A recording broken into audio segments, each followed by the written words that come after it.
আর্থিক সমৃদ্ধি ঘরে আনতে জলে লেবু এইভাবে রাখছেন তো বাড়ির ভিতর? জেনে নিন আজকে কিছু সহজ উপায়। বহু দোকানে বা বাড়িতে দেখবেন জলের মধ্যে লেবু রাখা রয়েছে একটি কাচের পাত্রে।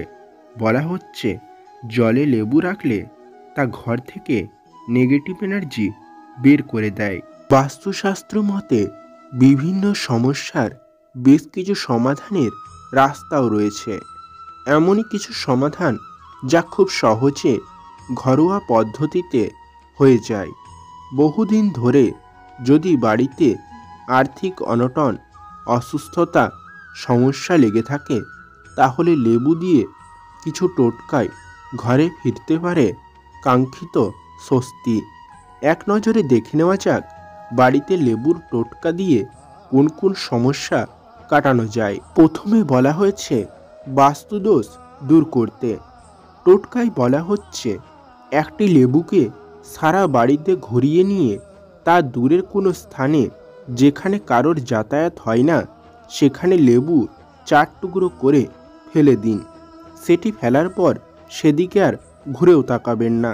এতে ঘরের বাস্তুদোষ দূর হয় বলে মত অনেকের। এবার বলা হয়েছে জলে লেবুর টোটকা। বহু দোকানে বা বাড়িতে দেখবেন জলের মধ্যে লেবু রাখা রয়েছে একটি কাচের পাত্রে। বলা হচ্ছে জলে লেবু রাখলে তা ঘর থেকে নেগেটিভ এনার্জি বের করে দেয়। এতে সংসারে অসুস্থতা, সংকট দূর হয়ে যায়। তবে বেশি দিন পুরনো হলে সেই লেবু জল থেকে বের করে শনিবার পাল্টে ফেলুন, এমন মত বহু বিশেষজ্ঞদের। আপনার বাড়িতে যদি সবসময় ঝগড়া, অশান্তি লেগে থাকে, তাহলে এবারের যে টোটকাটির কথা বলবো সেটি অবশ্যই করতে পারেন। বাড়িতে যদি ঝগড়াঝাটি রুখতে চান, তাহলে লেবু আর লঙ্কা বেঁধে তা ঝুলিয়ে দিন সদর দরজার সামনে। এতে বাড়িতে কোনো কুনজর পড়ে না বলে বিশ্বাস রয়েছে। এছাড়াও সংসারের বহু কলহ দূর করা হয় এই টোটকায়।